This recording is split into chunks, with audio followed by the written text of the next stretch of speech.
A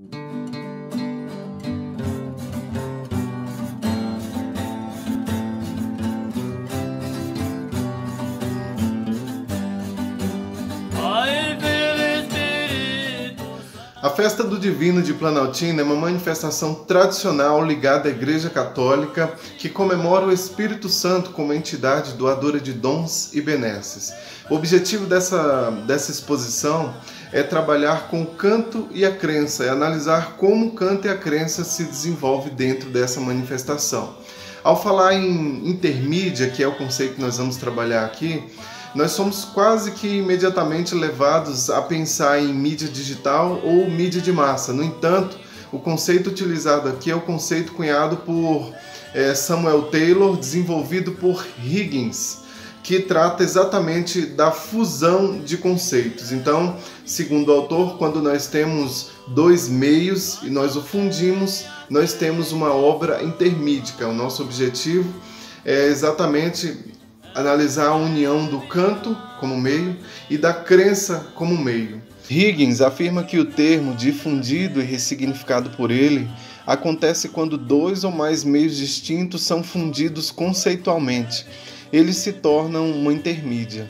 Diferem dos meios mistos, sendo inseparáveis na sua essência da obra de arte. Assim, intermídia é a fusão de meios diversos utilizados para comunicar algo. Roderbaum diz que a palavra intermídia significa intermeio e no português significa exatamente meio. E meio é tanto um procedimento como uma forma ou até mesmo material utilizado para comunicar algo.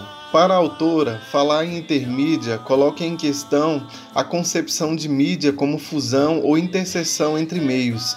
Diz respeito ao que é meio de passagem, de contato, de agenciamento, articulação, trânsito, seja de informação, de conteúdo estético, de conteúdo aestético, ou seja, cotidiano. Falamos de uma tela, de um recital, de um som, de uma escultura, de uma situação, de uma imagem. Falamos de um evento cotidiano ou de uma obra de arte. A partir dessa lente teórica, imputa-se ao canto e à crença a significação de meios que se fazem canais de difusão de aspectos morais, aspectos culturais, de aspectos estruturais e de aspectos rituais. Canto-crença é a intermídia decorrente da fusão de meios que permite a extração das características fundamentais da festa. A crença, como meio, revela-se no processo mental que assume o Espírito Santo como entidade sagrada, abrigando a fé, devoção e confiança. O canto, como meio, abriga os aspectos semânticos que dão existência a diretrizes, pedidos, agradecimentos, reverência, louvor. O canto e a crença influenciam-se mutuamente e fornecem um ponto de partida para perceber o modelo existencial da folia de Planaltina.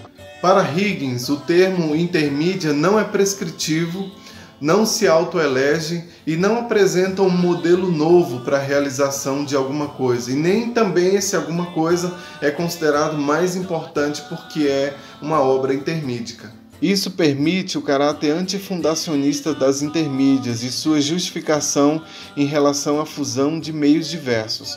O conceito de intermídia permite que se cruze os principais meios da folia do divino, o canto e a crença, de modo que a partir deles tenha-se uma interpretação intermídia, por causa dessa fusão que fornecerá uma significação ampla e única, que considera a totalidade do significado construído a partir da fusão de meios. Compreender o que significa intermídia abre caminho para a junção das conceituações sobre os termos canto e crença, permitindo traduzir o significado geral da manifestação. Para Higgins, a intermídia torna fácil a classificação e o entendimento do significado.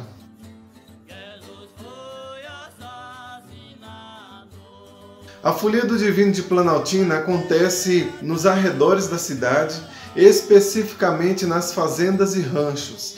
Nós podemos dividir a folia em 3 elementos: a alvorada, o pouso e a desalvorada. Na alvorada nós temos o rito inicial, onde os instrumentos e personagens são tornados dignos de participar do ritual. Nos pousos nós temos os locais onde a folia se instala. E na desalvorada nós temos a destituição dos personagens e dos instrumentos de suas funções. Os foliões se reúnem durante o ano para celebrar as novenas. As novenas duram cerca de 9 meses. E durante esse período da novena ocorre também a arrecadação de donativos para a realização da festa. Os rituais da folia acontecem basicamente nos pousos. Então, nos pousos são os locais onde acontecem os rituais, os cantos e etc. e tal. A crença no Espírito Santo, ou seja, o acreditar, é uma condição que faz o folião aceitá-lo como entidade divina capaz de satisfazer suas necessidades.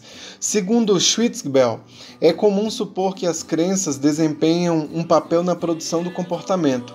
A crença é o fator que modela o comportamento religioso, segundo Geertz, e também explica símbolos representativos de realidades transcendentais, como, por exemplo, a bandeira, a pomba, o altar, as imagens. Além do mais, serve ao convencimento daquilo que já foi aceito pela religião como verdadeiro. Para Geertz, a crença religiosa tem o poder de transportar a pessoa para um outro modo de existência. E é exatamente a crença que motiva os foliões a realizar a manifestação. A crença cria uma configuração social que se apoia em fatores identitários, cujo objetivo circunda práticas religiosas de devoção, reverência, louvor, gratidão à entidade sagrada, através de elementos do catolicismo, Espírito Santo, Maria Mãe de Deus, orações, imagens sacras e símbolos.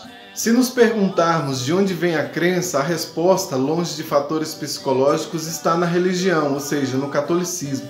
Bourdieu diz que a religião faz parte de um sistema estruturante que usa símbolos para a integração social. Para Geertz, a religião é um sistema de símbolos que incute nos homens conceitos que são tomados como verdadeiros. É a partir da crença que surge o ethos e a visão de mundo da folia.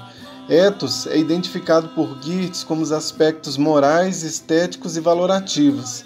Visão de mundo são os aspectos cognitivos e existenciais, ou seja, o quadro que fazem do que são as coisas na sua simples atualidade, suas ideias mais abrangentes sobre ordem.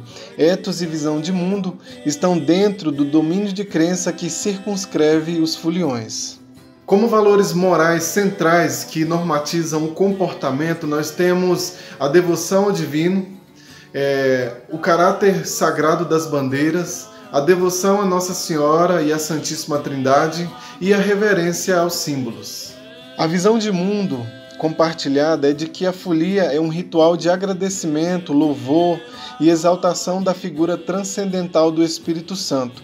É exatamente nesse ritual que ocorre a fusão entre o mundo vivido e o imaginado, na medida em que as celebrações têm como objetivo abordar a imanência do homem do campo que deseja a bênção para a sua vida e a transcendência de louvar e exaltar o Espírito Santo manifestado na bandeira. A ideia de que a folia pertence ao catolicismo é bem definida pelos foliões. Cezinha, um guia de folia, nos diz que louva-se o Espírito Santo e só o catolicismo faz isso. Alcides, um outro guia de folia, também nos diz que sem religião não tem festa, porque o divino é uma entidade católica. A constituição simbólica da folia se faz através da bandeira, considerada sagrada e dissipadora de graças, curas e milagres, da pombinha sagrada, que é uma imagem de pássaro que representa o divino, e do altar, que é reduto do Espírito Santo. O fator primordial na folia é a crença. Sem a crença, faltaria o enfoque central, que é o Espírito Santo. E o Espírito Santo advém exatamente nesse contexto do catolicismo. O Geertz nos diz que os símbolos são os fatores que constituem os valores morais. E Tâmbia nos diz que o ritual, ou seja, a estrutura de atos, símbolos, gestos e palavras, advém justamente da crença. Os cantos despontam como os principais aspectos performativos do ritual. Eles são acompanhados por instrumentos percussivos e harmônicos. Existe no cantorio, que é o nome que recebem os cantos, algo chamado ramagem. A ramagem é exatamente uma estrutura que compõe o canto, da qual surge todos os versos. Então a ramagem é como se fosse um cabeçalho que contém um esqueleto léxico formal. Não há sentido em realizar o cantorio sem a palavra. Então a palavra é muito importante para o rito, porque é através dela que vão ser demonstrados os elementos relacionados à crença. Através dos cantos e seus aspectos textuais surgem os pedidos, as diretrizes, as reverências, os louvores e os agradecimentos que são intermediados pelo canto. O canto é realizado pelo guia e contraguia sem a participação verbal dos demais presentes. Cada guia e contraguia tem o seu ajudante. O guia, posicionado em frente ao altar e ao contraguia, canta versos em redondilha maior, cabendo ao contraguia repeti-los. Os versos dos cantorios são em estrofes simples, constituídas de 2 versos com o mesmo tamanho métrico, classificados como dístico. Toda a festa gira em torno do canto. O canto compõe as unidades rituais. Também diz que o ritual é expresso por palavras e gestos. E dentro da folia nós temos a alvorada, os pousos e a desalvorada. A alvorada é o momento onde alvora-se, ou seja, pede-se a Deus que digne os foliões, a bandeira, os símbolos e os instrumentos para participar do rito. A alvorada possui pequenas unidades rituais. Essas unidades são cantorio de alvorada, cantorio de promessa, ladainha de Nossa Senhora, cantorio de bendito de mesa e, por final, a catira. Os pousos possuem as mesmas unidades rituais, com exceção do cantorio de alvorada, e acrescenta-se a ele o cantorio de agasalho e a saudação do cruzeiro. A desalvorada é um rito único, ou seja, um só cantorio que ocorre para desalvorar os instrumentos, as imagens e os atores da folia. Juntando todos os cantos que são unidades rituais, nós temos: o cantorio de alvorada é utilizado para iniciar a festa e legitimar os instrumentos, personagens e a bandeira a participar do rito. O cantorio de saudação do altar faz reverência ao altar e a seus enfeites, as imagens, arranjos e esculturas.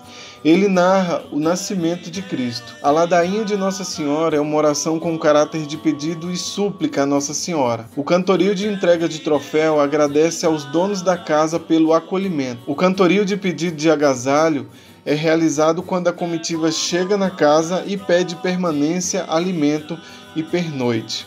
A saudação do cruzeiro é realizada para narrar o sofrimento de Jesus.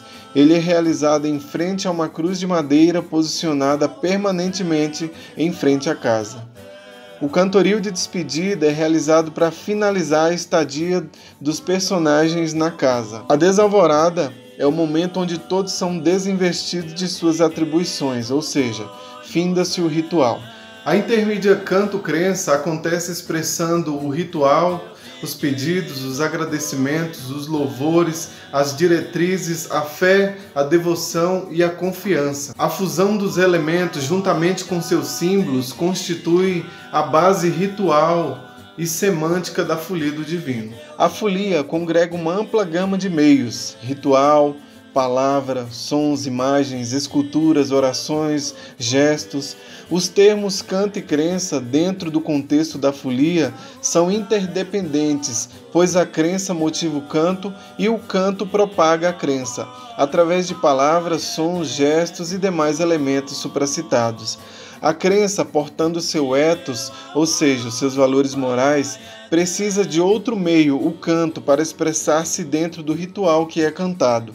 O canto, que é meio autônomo, se funde à crença e, por meio dos aspectos textuais, expressa o ritual e os valores morais propiciados pela crença.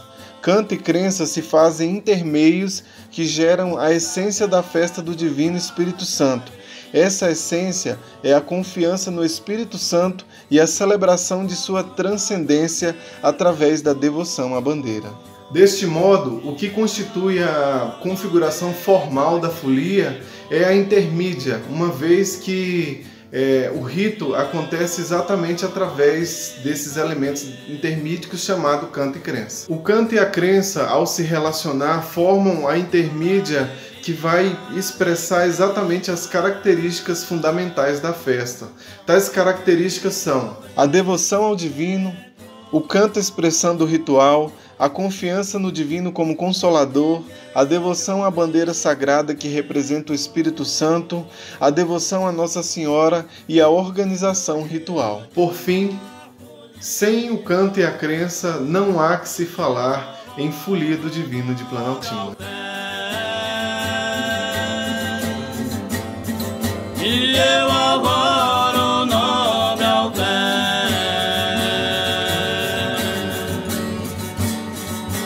que tá com